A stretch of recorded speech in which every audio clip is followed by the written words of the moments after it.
नमस्कार, आप देख रहे हैं पहाड़ टीवी और मैं हूं नवल खाली। चलिए बुलेटिन की शुरुआत करते हैं, लेकिन उससे पहले एक नजर हेडलाइंस पर। उत्तराखंड में 15 जुलाई तक बारिश का रेड अलर्ट जारी। भारी बारिश के बीच आपदा कंट्रोल रूम में पहुंचे राज्यपाल। ली नुकसान की जानकारी। सभी जिलों में मौसम का रेड अलर्ट जारी। मदद के लिए सरकार ने जारी की हेल्पलाइन नंबर। यात्रियों से अनावश्यक यात्रा करने से बचने के दिए निर्देश। मानसून आते ही थम गई रफ्तार। अब तक 1500 से अधिक सड़कें हुई उत्तराखंड में बंद। 7 पुल भी हो गए क्षतिग्रस्त। उत्तराखंड में खतरे के निशान के करीब बह रही हैं नदियां। सभी से अपील, नदियों के तट पर जाने से बचें। प्रशासन ने अलर्ट रहने के दिए निर्देश।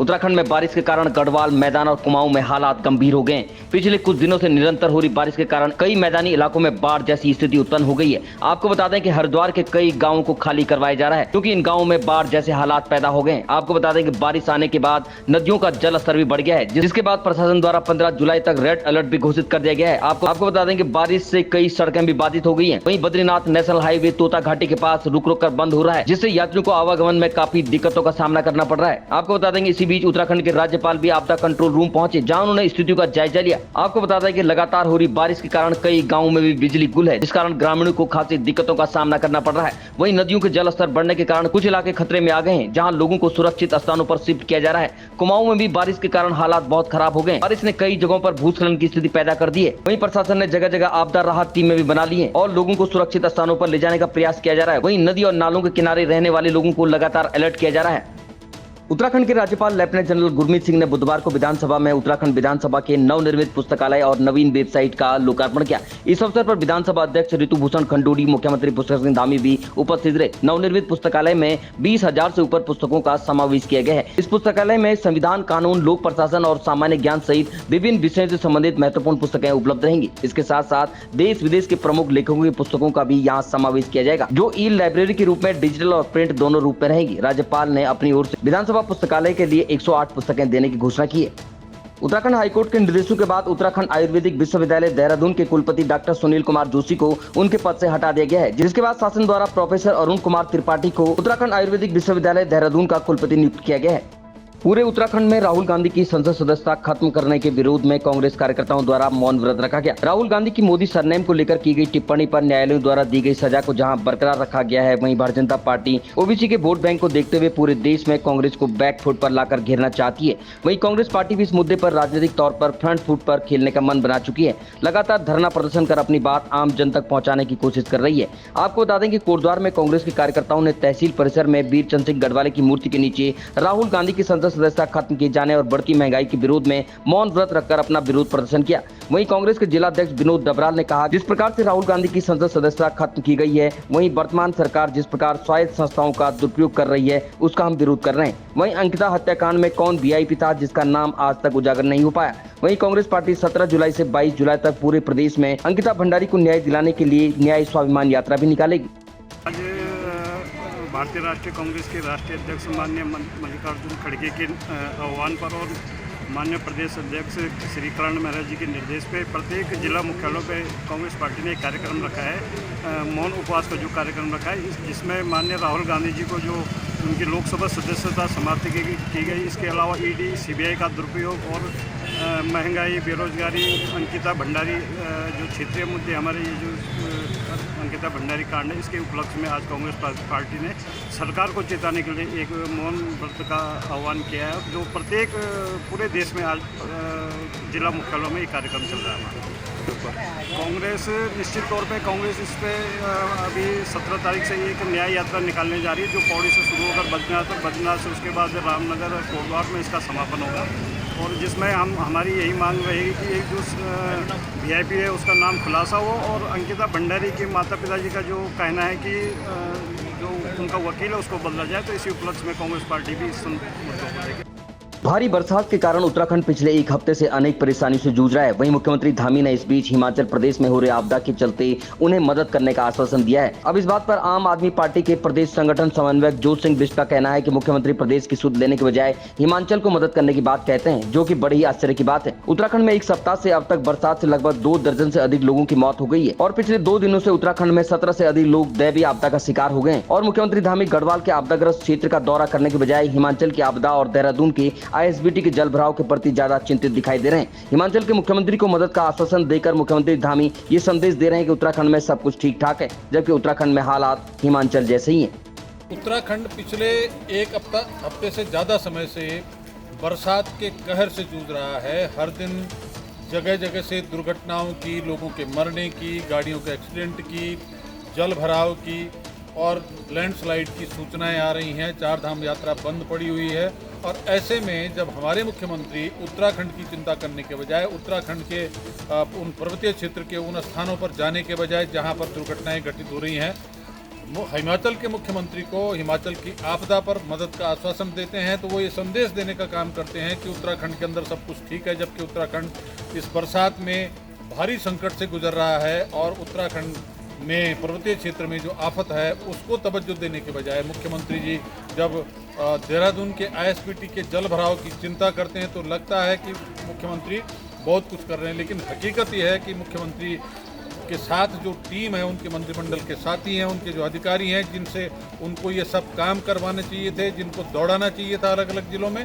तो ऐसा करने के बजाय खुद हर जगह दौड़ करके अखबार में, मीडिया में सुर्खियां बनाने का काम कर रही है। मेरी मुख्यमंत्री जी से गुजारिश है कि अपने जो मंत्री हैं उनके पास जिन जिलों का प्रभार है उनको वहां पर कैंप कराइए। आपके जो अधिकारी हैं, प्रभारी सचिव, उनको उन जिलों में कैंप कराइए ताकि लोगों को आपदा में ठीक तरीके से राहत और बचाव कार्य की सुविधा मिल सके।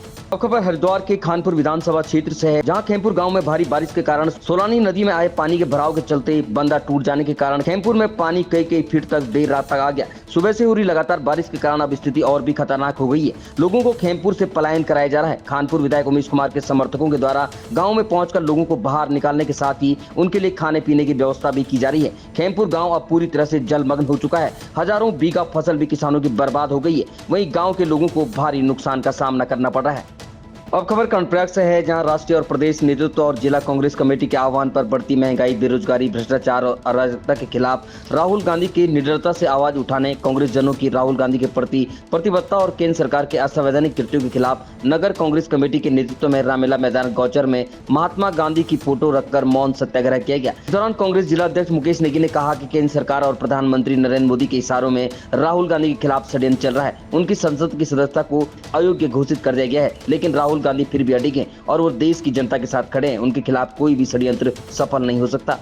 देखिए, आज केंद्र सरकार की जो हमारे प्रिय नेता राहुल गांधी जी के खिलाफ जो लगातार जो उनका षड्यंत्र चल रहा है, उसके खिलाफ पूरे देश में और हमारे प्रदेश में देहरादून के अंदर माननीय प्रदेश अध्यक्ष करण महाराज जी के नेतृत्व में महात्मा गांधी जी की प्रतिमा के सामने मौन सत्याग्रह चल रहा है और हम लोग भी समस्त जिला मुख्यालयों में, नगर और ब्लॉक मुख्यालयों में हम लोग भी उस मौन समर्थन में और राहुल गांधी जी के समर्थन में आज नगर कांग्रेस कमेटी गौचर के नेतृत्व में यहाँ पर हम लोग बैठे हुए हैं। और हम लोगों को बहुत स्पष्ट कहना है, जिस प्रकार से मोदी जी की सरकार राहुल गांधी जी को निशाना बना करके जिस प्रकार से उनको उनकी संसद की सदस्यता को अयोग्य ठहराया गया और लगातार षड्यंत्र पे षड्यंत्र किए जा रहे हैं, लेकिन हमारे नेता अडिग हैं, निर्भीक हैं और बड़ी बेबाकी से वो जनता के बीच में हैं, जनता की समस्याओं को लेकर के संघर्षरत हैं।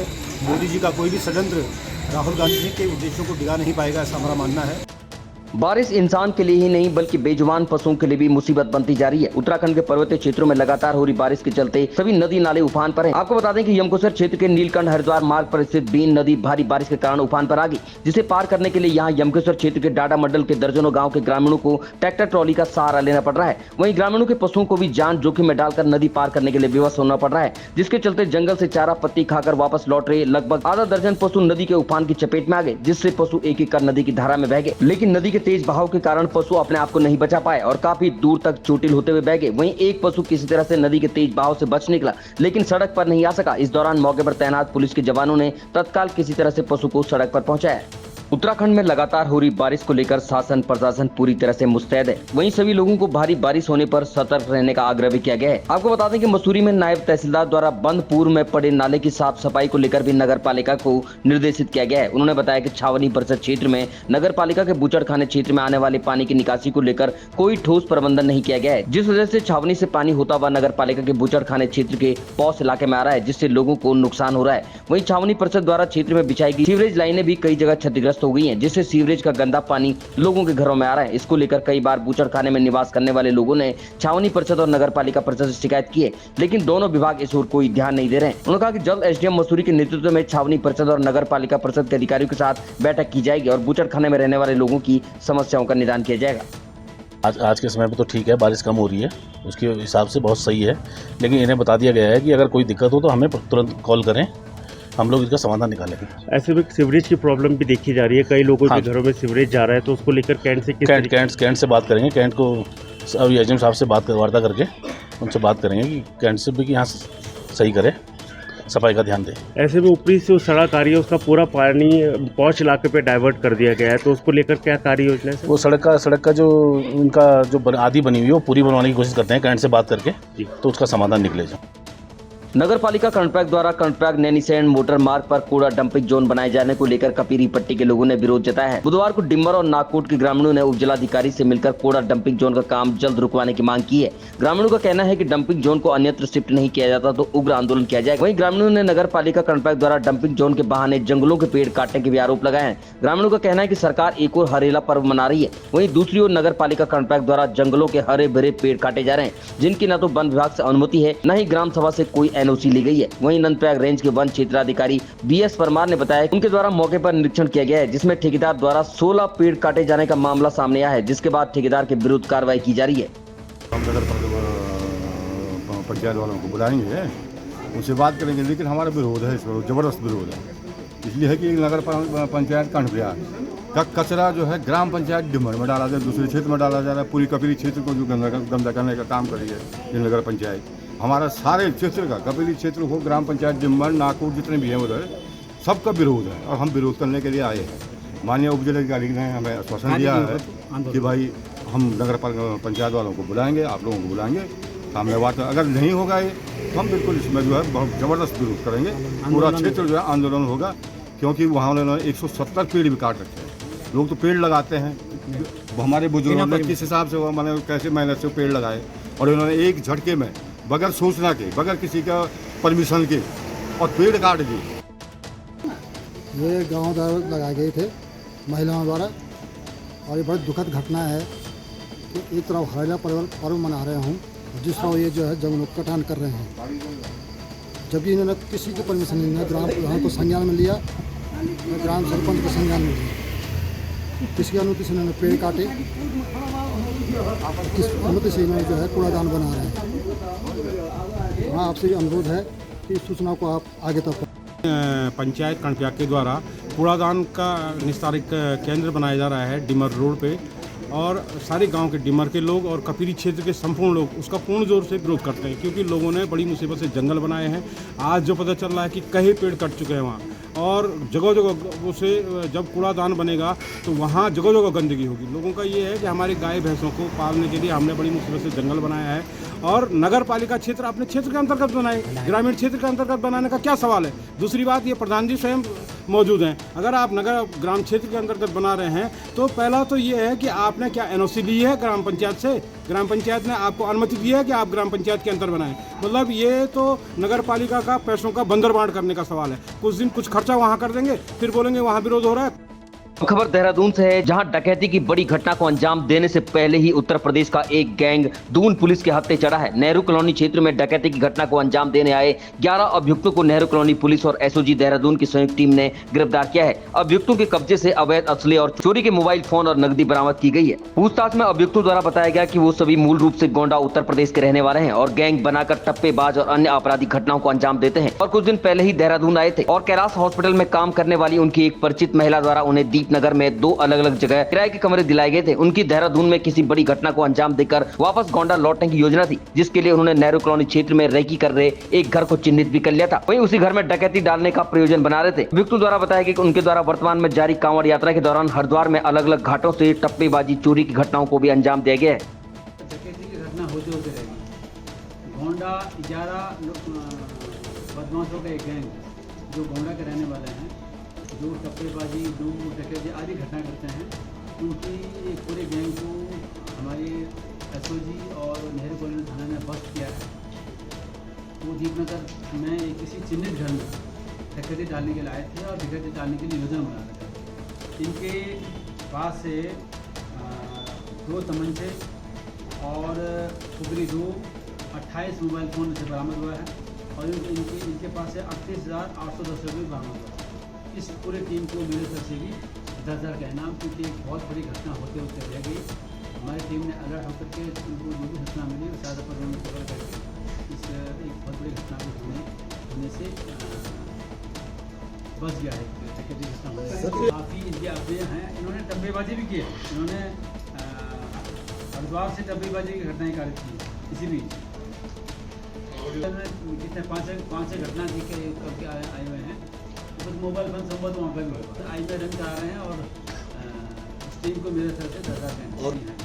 उत्तराखंड में बारिश के कारण गढ़वाल, कुमाऊं और मैदानी इलाकों में हालात गंभीर हो गए हैं। पिछले कुछ दिनों से निरंतर बारिश के चलते इन इलाकों में बाढ़ की स्थिति उत्पन्न हो गई है। बारिश के बाद नदियों का जलस्तर बढ़ गया है और कई स्थानों पर जल भराव की स्थिति देखी जा सकती है। गढ़वाल क्षेत्र में भारी बारिश के कारण कई गांवों के भवनों में दरारें आ गई हैं। इससे लोगों को खासी परेशानियों का सामना करना पड़ रहा है। वहीं सड़कों से लेकर पगडंडियां तक टूट गई हैं। वहीं पेयजल लाइनें भी कई जगह क्षतिग्रस्त हो गई हैं, जिसके बाद लोगों को खासी दिक्कतों का सामना करना पड़ रहा है। वहीं भारी बारिश के चलते लोगों को घरों से निकलने में भी दिक्कतें हो रही है। कई जगहों पर सड़कों के बंद हो जाने के कारण लोगों की परेशानियां बढ़ गई हैं। नदियों के जलस्तर के बढ़ने के कारण नदी किनारे रह रहे लोगों को भी अलर्ट कर दिया गया है और लोगों को सुरक्षित स्थानों पर शिफ्ट किया जा रहा है। कुमाऊं में भी बारिश के कारण हालात बहुत खराब है। बारिश की वजह से कई जगहों पर भूस्खलन की स्थिति पैदा हो गई है। वहीं कई गाँवों के घरों को भी नुकसान पहुंचा है। आपको बता दें कि लोगों को निरंतर इस समस्या का सामना करना पड़ रहा है। इसके अलावा सड़कों के हालात भी बहुत खराब हो गए हैं, जिससे लोगों को आवागमन में भारी परेशानी हो रही है। सरकारी अधिकारियों ने इस समस्या को गंभीरता से लेते हुए तत्परता के साथ काम करने को कहा है। वहीं राहत कार्यों के लिए राहत टीमें भी बनाई गई हैं। लोगों को सुरक्षित स्थानों पर ले जाने का प्रयास किया जा रहा है। इसके अलावा आवश्यक सामग्री और खाद्यान्न भी लोगों को दिया जा रहा है। आपको बता दें कि बीते 2 दिनों के भीतर भारी बारिश के चलते वाहन दुर्घटनाग्रस्त होने से 8 लोगों की मौतें भी हो गई है। आपको बता दें यहाँ विकासनगर में यूटिलिटी के बोल्डर के चपेट में आने से 3 लोगों की मौत हो गई। वहीं गंगोत्री नेशनल हाईवे पर टेम्पो ट्रेवल के ऊपर पत्थर गिरने से 4 लोगों की मौत हो गई। वहीं कुमाऊं में एक शिक्षक की भी मौत हो गई। अब खबर भारत चीन बॉर्डर से है, जहां चमोली जिले के जुम्मा में बीआरओ द्वारा निर्मित मोटर पुल बह गया था और इस कारण नीति बॉर्डर, रिमखिम बॉर्डर, सुमोना और लवथल बॉर्डर की आवाजाही पूरी तरह से ठप हो गई थी। आपको बता दें कि सोमवार देर शाम हुई मूसलाधार बारिश के कारण जुम्मा नाले की पहाड़ियों में ग्लेशियर फट गया था, जिसके कारण बाढ़ आने के कारण जुम्मा में बॉर्डर हाईवे में स्थित बीआरओ का पुल बह गया है। अब जरा गौर से इन तस्वीरों को भी देखिए। पुल बहने के बाद ये तस्वीरें सामने आई हैं, जो चमोली जिले के बॉर्डर के इलाकों की हैं। हमारे देश के बॉर्डर के इलाकों में लोग जेसीबी में बैठकर नदी पार करके अपने गाँव की तरफ आवागमन कर रहे हैं। आपको बता दें कि यहाँ पुल बहने के कारण भारत चीन की सीमा पर लगी सैन्य चौकियां गमसाली, मरारी और रिमखिम में आईटीबीपी और सेना की चौकियों की आवाजाही भी पूरी तरह से बंद हो गई है। वहीं आसपास काफी अधिक लैंडस्लाइड भी बढ़ गया है। पुल के बह जाने के कारण घाटी के 10 से ज्यादा गाँवों का संपर्क टूट चुका है।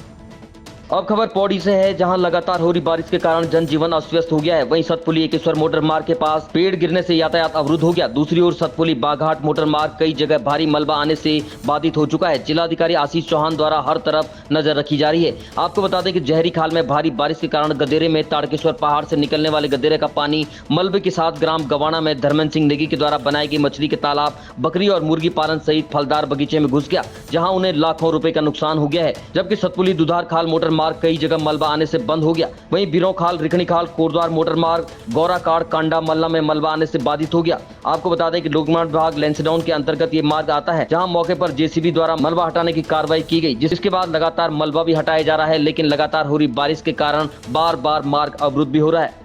संबंध में मैंने पुलिस को भी ये निर्देश दिए हैं कि यहाँ पर ट्रैफिक को रेगुलेट किया जाना है और यात्रियों के आवागमन को सख्ती से रोका जाना है, क्योंकि पैदल आने वाले किसी भी व्यक्ति पर पत्थर गिरने के कारण उनकी जान की क्षति हो सकती है।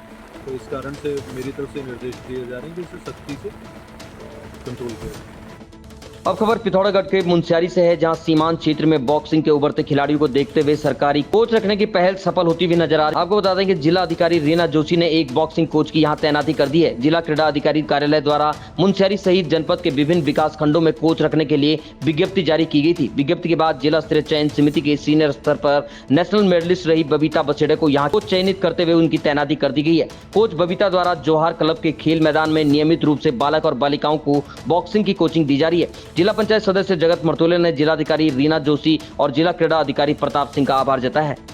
अब खबर मसूरी से है, जहां एक प्रतिष्ठित स्कूल पर मंगलवार सुबह आयकर विभाग का छापा मारा गया, जिससे स्कूल प्रशासन में हड़कंप मच गया। बताया जा रहा है कि मसूरी इंटरनेशनल स्कूल पर आयकर विभाग की टीम द्वारा पुलिस टीम के साथ सुबह 7 बजे स्कूल परिसर में पहुंची और देर रात तक कार्रवाई को जारी रखा। सूत्रों के मुताबिक आयकर विभाग द्वारा इनकम टैक्स के संबंध को लेकर मसूरी इंटरनेशनल स्कूल पर छापेमारी की गई। आयकर विभाग के अधिकारियों द्वारा मंगलवार की सुबह 7 बजे पुलिस की टीम के साथ मौके पर पहुंचे और स्कूल के अकाउंट ऑफिस को अपने कब्जे में लेकर जांच शुरू कर दी। मंगलवार की देर शाम तक लगातार जांच जारी रही। सूत्रों के मुताबिक स्कूल द्वारा इनकम टैक्स को लेकर अनियमितताओं को पाए जाने को लेकर यह कार्रवाई की गई। स्कूल में हुई छापेमारी के दौरान आयकर विभाग के अधिकारियों द्वारा मीडिया से भी दूरी बना के रखी गई।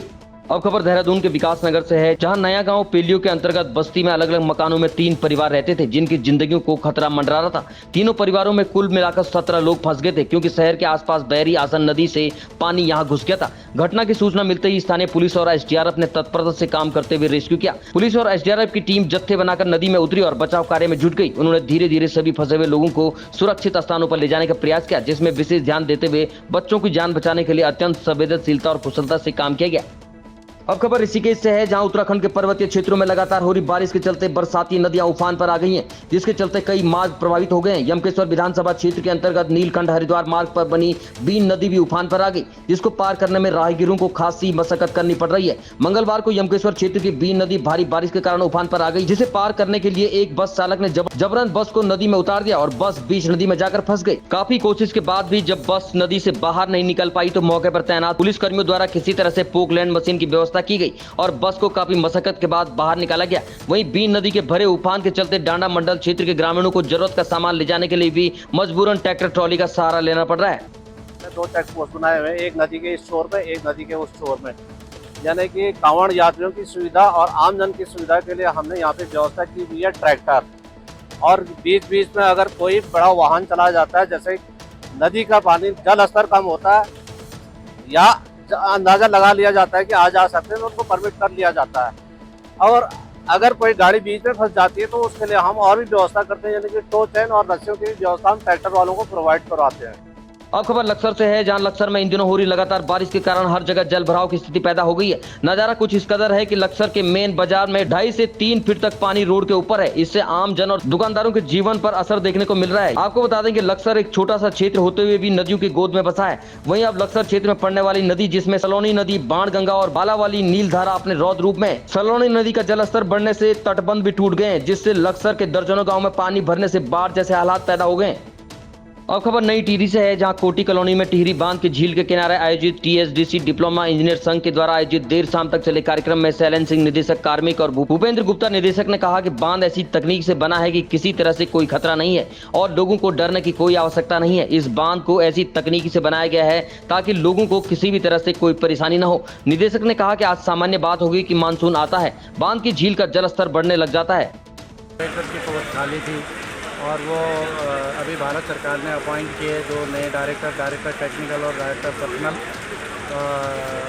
अभी उनके आने से जो है हमारे सीएमडी साहब जो अकेले इस समय पूरा काम संभाल रहे थे, उनके आने से बहुत विकास होगा, पीएडीसी का भी उन्नति होगी और प्रदेश हित में भी ये काफ़ी सुखकारी रहेगा। अभी तक की खबरों में बस इतना ही। आगे की खबरों के लिए देखते रहिए पहाड़ टीवी। तब तक नमस्कार।